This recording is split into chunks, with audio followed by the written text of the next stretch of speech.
আমাদের মনে প্রায়ই একটি প্রশ্ন জাগে, ভালো মানুষরা কেন সবসময় কষ্টে থাকেন আর পাপী বা ভণ্ডরা কেন পরম সুখে দিন কাটান। বন্ধুরা, এই বিষয়ে কোনো সন্দেহ নেই যে এটি বাস্তব, তবে এর পেছনে প্রধানত দুটি কারণ রয়েছে। আজ আমরা সেই কারণগুলোই একটি সুন্দর ধর্মীয় গল্পের মাধ্যমে আপনাদের সামনে তুলে ধরার চেষ্টা করব। কেন ঈশ্বর ভালো মানুষদের দুঃখ দেন, চলুন এই গল্পের গভীরে যাওয়া যাক। অনেক দিন আগের কথা, এক নগরে এক বিধবা নারী তার 3 কন্যাকে নিয়ে বসবাস করতেন। অল্প বয়সেই তার স্বামী মারা যান, ফলে ওই অসহায় নারীর কাঁধেই এসে পড়ে তিনটি কন্যা সন্তানকে বড় করে তোলার গুরু দায়িত্ব। মেয়েদের নিয়ে ওই বিধবা মা কোথায় যাবেন? মেয়েদের একা ঘরে রেখে তিনি কোনো কাজেও যেতে পারতেন না। তার উপর সমাজের মানুষের নানান আজে বাজে কথা তাকে প্রতিনিয়ত শুনতে হতো। অসহায় নিরুপায় সেই মহিলার কোনো অবলম্বন ছিল না। মৃত স্বামীর স্মৃতি আঁকড়ে ধরেই তিনি কোনো মতে বাচ্চাদের লালন পালন করছিলেন। অতিরিক্ত দুশ্চিন্তা আর অভাবের তাড়নায় একদিন তিনি ভীষণ অসুস্থ হয়ে পড়লেন। তার মনে একটাই ভয় কাজ করছিল, যদি তার কিছু হয়ে যায় তবে এই ছোট ছোট মেয়েগুলোর কি হবে? কে তাদের মুখে অন্ন তুলে দেবে? এই চিন্তা করতে করতে একদিন তার অবস্থা খুবই সংকটাপন্ন হয়ে পড়ল এবং তার মৃত্যুর সময় ঘনিয়ে এলো। ঠিক সেই সময় যমরাজের এক দূত ওই বিধবা নারীর প্রাণ নিতে মর্তলোকে উপস্থিত হলেন। কিন্তু সেখানে এসে যমদূত এক কঠিন ধর্ম সংকটে পড়ে গেলেন। তিনি দেখলেন বিধবা নারীটি অচৈতন্য অবস্থায় মাটিতে পড়ে আছেন, আর তার 3 ছোট্ট মেয়ে মায়ের শরীর জড়িয়ে ধরে অঝরে কাঁদছে। এই দৃশ্য দেখে কঠোর হৃদয়ে যমদূতের মনেও দয়ার উদ্রেক হলো। বাচ্চাদের এই করুণ দশা তিনি সহ্য করতে পারলেন না। তিনি ভাবলেন, আমি যদি এই মুহূর্তে মায়ের প্রাণ নিয়ে চলে যাই তবে এই বাচ্চারা একেবারে নিরাশ্রয় হয়ে পড়বে। কে এদের দেখাশোনা করবে? কে এদের বড় করবে? অনেকক্ষণ চিন্তা করার পর যমদূত সেই নারীর প্রাণ না নিয়েই শূন্য হাতে যমলোকে ফিরে গেলেন। যমলোকে পৌঁছাতেই যমরাজ তাকে জিজ্ঞাসা করলেন, তুমি খালি হাতে কেন ফিরলে? সেই বিধবা নারীর প্রাণ কোথায়? তখন যমদূত হাত জোর করে বললেন, হে প্রভু, আমার অপরাধ ক্ষমা করুন। আমি চাইলেও সেই নারীর প্রাণ নিতে পারলাম না। আমার জায়গায় আপনি থাকলেও হয়তো ওই দৃশ্য দেখে তাকে জীবন দান করতেন। মাটির উপর শুয়ে থাকা মায়ের নিথর দেহ জড়িয়ে ধরে ওই অনাথ শিশুর কান্না আমি সহ্য করতে পারিনি। আমি ভাবলাম, আমি যদি মাকে নিয়ে আসি তবে ওই দুধের শিশুদের দেখাশোনা কে করবে? এই মর্তলোকের মানুষ অত্যন্ত স্বার্থপর ও মতলবী। কেউই ওই বাচ্চাদের দিকে সাহায্যের হাত বাড়িয়ে দেবে না। হে ধর্মরাজ, আমার বিনীত প্রার্থনা, আপনি ওই নারীকে আরও কিছু সময়ের জন্য জীবন দান করুন, যাতে সে তার সন্তানদের বড় করে তুলতে পারে। যমদূতের কথা শুনে ধর্মরাজ গম্ভীর স্বরে বললেন, হে দূত, এ জগতের প্রতিটি প্রাণীর মৃত্যু এক নির্দিষ্ট সময়ে নির্ধারিত। কেউ কারোর আয়ু এক মুহূর্ত কমাতেও পারে না, আবার বাড়াতেও পারে না। তুমি কাউকে জীবন দিতে পারো না, আবার সময়ের আগে কারো প্রাণ কেড়ে নিতেও পারো না। যার ভাগ্যে যা লেখা আছে তাই ঘটবে এবং সেটাই বিধিলিপি। তুমি ভাগ্যের লিখন বদলাতে পারো না। আজ তুমি সৃষ্টির নিয়ম লঙ্ঘন করে বড় অপরাধ করেছো, তাই তোমাকে এর শাস্তি ভোগ করতেই হবে।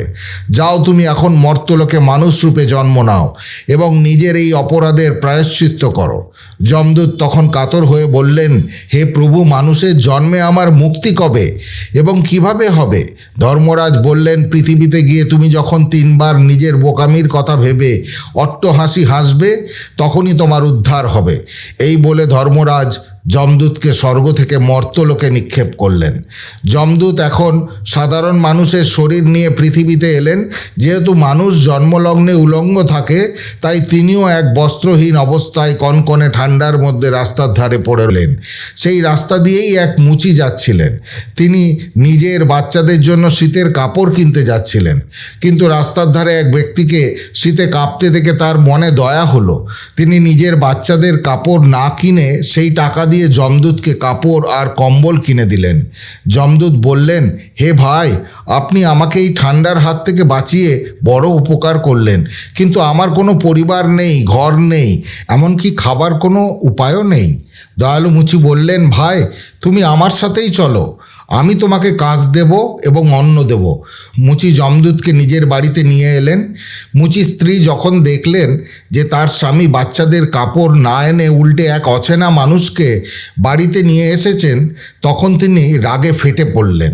তিনি তার স্বামীর সাথে ঝগড়া শুরু করলেন এবং খুব কটু কথা বলতে লাগলেন। এই দৃশ্য দেখে যমদূত হঠাৎ খুব জোরে হেসে উঠলেন। এটা ছিল প্রথম হাসি। যমদূতকে হাসতে দেখে মুচি অবাক হয়ে জিজ্ঞাসা করলেন, ভাই তুমি হাসছো কেন? হাসার মতো কি দেখলে এখানে? যমদূত বললেন, ভাই আমার এই হাসির রহস্য আমি এখন বলতে পারবো না, সময় এলে আপনি সব জানতে পারবেন। এরপর যমদূত সেই মুচির বাড়িতেই থাকতে শুরু করলেন এবং খুব তাড়াতাড়ি মুচির সব কাজ শিখে নিলেন। তিনি এত সুন্দর জুতো বানাতেন যে চারিদিকে তার নাম ছড়িয়ে পড়ল। মুচির কপাল খুলে গেল। তার তৈরি জুতো আর চটি প্রচুর বিক্রি হতে লাগলো। এমনকি বড় বড় রাজা মহারাজারাও তার কাছ থেকে জুতো নিতে আসতেন। যমদূত আসার পর থেকে মুচি খুব ধনী হয়ে উঠলেন এবং তার সংসারে আর কোনো অভাব রইল না।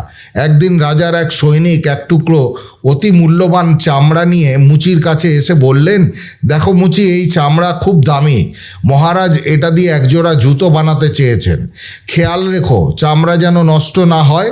খুব সাবধানে সেরা জুতোটি তৈরি করো। সৈনিক চলে যাওয়ার পর মুচি যমদূতকে বারবার সতর্ক করে দিলেন, দেখো এটা মহারাজের জুতো, কোনো ভুল যেন না হয়। চামড়া খুব দামি, তাই এটা দিয়ে জুতোর বদলে অন্য কিছু বানিয়ে ফেলো না। যদি জুতো না হয়ে চটি হয় তবে মহারাজ আমাদের কঠোর শাস্তি দেবেন। মুচির এতবার বারণ করা সত্ত্বেও যমদূত জেনে বুঝে ওই চামড়া দিয়ে একজোড়া চটি বানিয়ে ফেললেন। মুচি যখন চটি জোড়া দেখলেন তখন তার ভয়ে হাত পা কাঁপতে লাগলো। তিনি যমদূতকে গালমন্দ করতে লাগলেন এবং মারার জন্য লাঠি হাতে তেড়ে এলেন। মুচি চিৎকার করে বলতে লাগলেন, ওরে মূর্খ, তুই এ কী করলি? তোকে কতবার বললাম জুতো বানাতে, আর তুই চটি বানালি? এবার রাজা আমাদের কাউকেই আস্ত রাখবে না, আমাদের পুরো পরিবারকে শুলে চড়াবে। মুচিকে চরম দুঃখে এবং ভয়ে কাঁপতে দেখে যমদূত একদম খিলখিল করে হেসে উঠলেন। দ্বিতীয় হাসি। মুচি রেগে বললেন, আরে নির্বোধ, সব সর্বনাশ করে দিয়ে এখন হাসছিস? তখন যমদূত বললেন, ওই দেখুন জুতোর বদলে চটি নিতেই রাজার সৈনিক আসছে। ঠিক সেই সময় সৈনিকটি কাছে এসে মুচিকে বললেন, হে মুচি ভাই, কাল আমি তোমাকে যে চামড়া দিয়েছিলাম তা দিয়ে আর জুতো বানাতে হবে না, চপ্পল বা চটি বানিয়ে দাও। কারণ মহারাজ পরলোক গমন করেছেন, আর আমাদের রাজ্যের প্রথা হলো মৃত ব্যক্তিকে চামড়ার চপ্পল পরিয়ে তার শেষকৃত্য সম্পন্ন করা হয়। সৈনিকের কথা শুনে মুচির মনে হলো যেন তার মৃতদেহে প্রাণ ফিরে এলো। তার হাত থেকে লাঠিটা মাটিতে পড়ে গেল এবং তিনি যমদূতের পায়ে পড়ে ক্ষমা চাইতে লাগলেন। মুচির এই কাণ্ড দেখে যমদূত আবার জোরে হাসতে লাগলেন। তৃতীয় হাসি ছিল। মুচি তখন জিজ্ঞাসা করলেন, হে ভাই, তুমি এখন কেন হাসছো? এবার তো অন্তত তোমার হাসির রহস্য ভেঙে বলো। তখন যমদূত বললেন, হে ভাই, আমি এখন 3 বার হেসেছি, তাই এখন আমি তোমাকে সব বলতে পারি। শোনো, আমি হলাম যমদূত। আজ আমি তোমাকে আমার হাসির কারণ জানাবো। একদিন পরে মুচির দোকানে এক বৃদ্ধার সাথে 3টি যুবতী মেয়ে এলো। তাদের বিয়ে হবে, তাই তারা জুতোর মাপ দিতে এসেছিল। মেয়েগুলোকে দেখেই যমদূত চিনতে পারলেন যে এরাই হলো সেই 3 কন্যা যাদের মায়ের প্রাণ না নেওয়ার অপরাধে আজ তিনি পৃথিবীতে এসেছেন। তবে এখন তারা বেশ যুবতী ও সুন্দরী হয়েছে এবং মনে হচ্ছে ভালো কোনো ঘরেই তাদের লালন পালন হয়েছে। যমদূত কৌতূহলী হয়ে বৃদ্ধাকে জিজ্ঞাসা করলেন, হে মাতা, এই কন্যারা কারা? বৃদ্ধা বললেন, এরা ছোট থাকতে এদের মা মারা যায়, তখন এদের আর কেউ ছিল না, তাই আমি এদের আশ্রয় দিই। আমার নিজের 100 কোটি টাকা থাকলেও দুর্ভাগ্যবশত আমার কোনো সন্তান নেই, তাই আমি এদের নিজের কাছে রেখেছি, পড়িয়েছি, বড় করেছি এবং এখন খুব উঁচু বংশের সাথে এদের বিয়ে দিতে যাচ্ছি। আমার সমস্ত সম্পদের মালিকও এরাই। মেয়েদের এমন ভাগ্য দেখে যমদূত তখন গভীরভাবে ভাবতে লাগলেন, পরমাত্মা যা করেন সবটাই মঙ্গলের জন্যই করেন। যদি সেদিন এদের মা না মারা যেত তবে এরা চরম দারিদ্র্য আর অনাহারে দিন কাটাতো। কিন্তু মায়ের মৃত্যু হলো বলেই আজ এরা এত বড় ঘরে বধূ হতে যাচ্ছে এবং কোটি কোটি টাকার সম্পত্তির মালিক হতে চলেছে। এই চিন্তা করে এবং অতীতে নিজের বোকামি মনে করে তিনি জোরে জোরে হেসে উঠলেন। এরপর তিনি মুচিকে বললেন, আমি তোমাকে আমার 3 হাসির কারণ জানাই। প্রথম হাসি, আমি হেসেছিলাম যখন তোমার স্ত্রী তোমায় খুব বকাবকি করছিলেন। তিনি শুধুমাত্র সেই টাকাটি দেখছিলেন যা তুমি আমার জন্য খরচ করেছিলে, কিন্তু তিনি সেই বিরাট লাভ দেখতে পাচ্ছিলেন না যা আমার আগমনের কারণে তোমার ঘরে আসতে চলেছিল এবং যা তোমার ভাগ্য বদলে দিল। দ্বিতীয় হাসি, তোমার বোকামি দেখে আমার দ্বিতীয় হাসি এসেছিল। তুমি শুধু সেই জুতো নিয়ে চিন্তা করছিলে যা দিয়ে রাজা তোমায় শাস্তি দেবেন। তুমি জানতে না যে সেই সময় রাজার মৃত্যু হয়ে গেছে এবং জুতো নয়, চটিরই দরকার ছিল।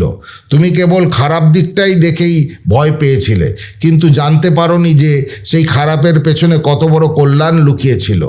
তৃতীয় হাসি, আজ আমি এদের ভাগ্য দেখে হাসলাম। আমি এদের মায়ের প্রাণ না নিয়ে যে ভুল করেছিলাম বলে মনে করছিলাম, আসলে সেটা এদের জন্য বিশাল আশীর্বাদ হয়ে এসেছে।